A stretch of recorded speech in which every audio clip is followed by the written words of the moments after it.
Greetings, friend, acquaintance, stranger, and foe, and welcome to MrRipper. I'm your host, Dave Makes Noises, and today we're asking our subreddit, what was your biggest in-character flex? Part 2. I know that they can't see me flexing my muscles, but this happened very recently, and it made me laugh like crazy. It was the biggest unintentional flex I've ever done. I'm new to these kinds of experiences, as usually I'm a party face. I prefer a high dexterity and wisdom. In this case, I'm playing a barbarian with the skill expert feat in intimidation. Background. The start of a homebrew campaign in Zendikar, our group just witnessed the execution of a paladin and entered a rundown church where a priest is sitting at an altar and praying. The glass is broken, and the only person here is the priest. Our fighter isn't doing much, and our rogue is being sneaky. The barbarian is the one who approaches the priest and tries to talk to him. Being a large 8'3" scourge Aasimar doesn't help when you're 3 feet taller than the priest. I was asked to make unintentional intimidation checks while trying to converse. First roll was an 18, plus 7 from my double proficiency, 25. This priest is praying for help right now and is a shaking, trembling mess. The barbarian, recognizing this, tries to calm him down and shrink to his height, trying to look less intimidating. I'm asked to make the check again with disadvantage. That's fine, right? 18 and a 20. Another 25. The priest has a stroke and goes unconscious, all because of the presence of this massive Aasimar. I was banned from talking to him and sent to sit down while the rogue resuscitated him, knocked out a priest just by existing.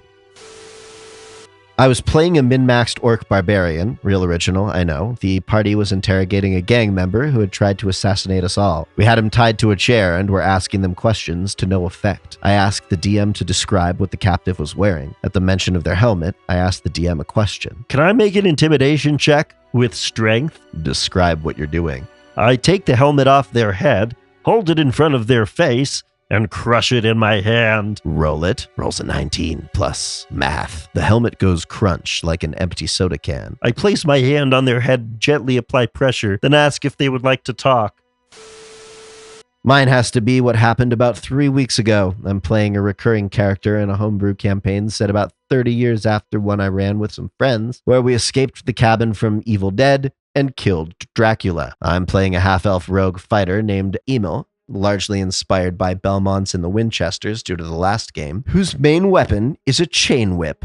In the current campaign, I've run into the others and made a few new friends, most of whom are pirates. After a few sessions with the new group, my character gets the adventuring itch again, semi-retired to explain my absences, and decides to join a pirate crew. With a recommendation from the group, I'm given a test by a new pirate captain. He spins a coin on a table and says, "You have until this falls to impress me." Thinking quickly, I grab my whip, hit the coin with an unnatural 20, and whip it straight into my hand. In character, I fumbled slightly on the catch and just explained I'm a bit rusty from being settled down. Felt pretty boss though, not gonna lie.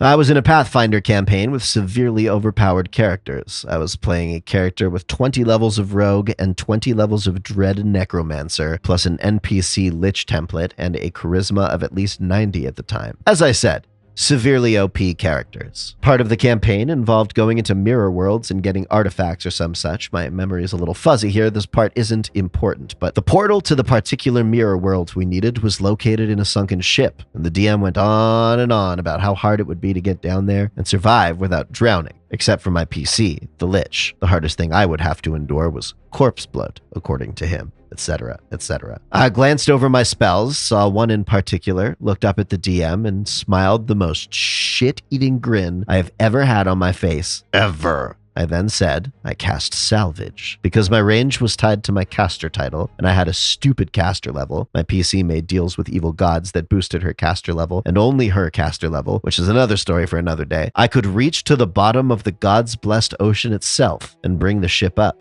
making it good as new.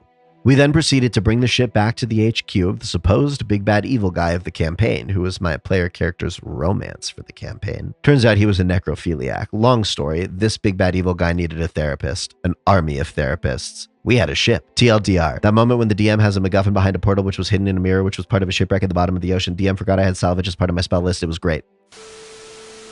Okay, so my biggest flex, My best of all time, I was playing a Tabaxi wizard in a post-apocalyptic world in the middle of what is basically enemy territory. Now, starting this chaos is me being bored and using polymorph to become one of the creatures I live among. The DM set a stupidly high DC, which didn't matter because nat 20. Later, still being bored, I do one of the many jokes in my group. I do a flip. Now, while I roll, my DM has an odd thought. She thinks, if he rolls a nat 20, he will see one of the gods. Yeah, you can guess what I rolled. Natural freaking 20. So I do a flip so well that I ascend for a moment and see one of the gods, the king in yellow, one of the other PC's parents/patrons. And he says one word, sick. This got everyone laughing. Then, wondering when my luck would run out, I rolled for religion to see if I knew who it was. Nat 20. I then do a test roll. Nat 20. My DM then tells me to do another test roll, and if I get a nat 20, I become the most powerful person in the world. Yeah, my luck ran out and I got a 15. I then get visited by the most powerful entity in the known world and then become her favorite person. The funny thing is, I only rolled 5 times that entire session. Okay, sure you did. Sure you did. F***ing sure you did, bud. Yeah, and then you found $5, right? And that's how the president called you on a payphone. Sure. Okay. All right, moving on. After dying and being resurrected by a party member making a deal with a god of chaos to pull from the deck of many things in exchange for my life, I was immediately offered the deck and drew 2 cards. From those pulls, I was given a keep and a title for said keep, as well as a free level up. This rogue ended up cheating death 3 times and turning a pirate captain's prisoners into a well-respected workforce, and stole his ship. My biggest character flex in D&D was when our party entered an enemy encampment to save the town's forces and villagers, but we ended up getting surrounded by bugbears. No one in the party was equipped for that kind of encounter. I pulled a last-ditch effort to try and save everyone and cast Call Lightning. It took all my spell slots, but I managed to kill every single one of them before we got completely obliterated. After that, I became a member of the Queen's Guard and was revered as a god by the townsfolk. Was playing in a party full of demigods, not a demigod myself, just your average mega Hulk Goliath. End up being most sane out of party and have to save their asses from dying, mostly from stepping in front of the attack, on multiple occasions. My actions get noticed, and I get blessed. With the blessing, I fight and win against the world serpent. After making the big snake my bitch, I take my destroyed armor and rode into the distance on my war horse named Orphan Eater. Best flex I had so far was making the DM nearly rage quit while playing a Blade Singer. He had the party fight these 2 great champions that apparently were both way higher level than us. I still believe these 2 are set up to become some kind of villain. I ended up being the last one standing. Cue me literally trolling both enemies because they couldn't hit me due to darkness, mirror image, and having Blade Song active. And that's how a level 4 Blade Singer danced and mocked 2 level 10 NPCs that were supposed to obliterate the party. I may have died in that arena fight, but damned if I didn't get the last laugh. My best friend's first time DMing, so I was playing a higher level PC, functioning as his helper. A level 15 sorcerer ranger adolescent steel dragon. He preferred the company of humanoid races, finding them fascinating. Think Gandalf, but late 20s instead of late 200s. Party is moving through a section of deep forest and DM has me make a spot check. Just me, cleared it and find out we've just crossed into the territory of an adult green dragon. And she was coming. Run east, now.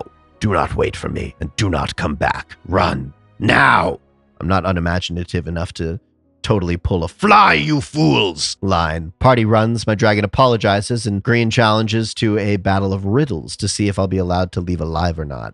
I win, and just a bit outside the Green's territory, the party's rogue, my best friend's younger sister, pops out from stealth, grinning her elf ears off. I saw that. Proceeds to blackmail my dragon into buying her nice things and spending time with her in exchange for not telling the party their guide is a dragon. The Boop of Beth, my human druid, actually changeling sorcerer, who looks like a 60s flower child hippie, skipped up to a mechanical warforged colossus and booped it on the nose with a modified thunderwave, 11 points of damage and stunned it, then used dancing lights to confuse it, then cast firebolt at an oil slick coming from one of its legs and killed it. Then my character skipped away happily. The rest of the party was filthy, bloodied, and generally messed up. My floral print sundress was unmarred and clean. Greetings again to foe and friend. Thank you kindly for watching the outro. I hope that you found inspiration abound, and if you have not, you're about to. If you need a party of friends to roll dice, here's your weekly Discord reminder. For friendship and memes and good dice rolling teams, check out MrRipper's group finder. If you've got a story of flexing in-game, please share in the comments below. If you've got another one you'd like to share, our subreddit's where you can go. r/MrRipper. Please check it out, maybe, or don't. TBH, I don't care. I hope that this week you do something that challenges you to get out of your chair. I've been Dave Makes Noises, and if you want more, you can find me on TikTok and IG. Please sub for Nat 20s. We love you and thanks. May your dreams find their way out of hiding.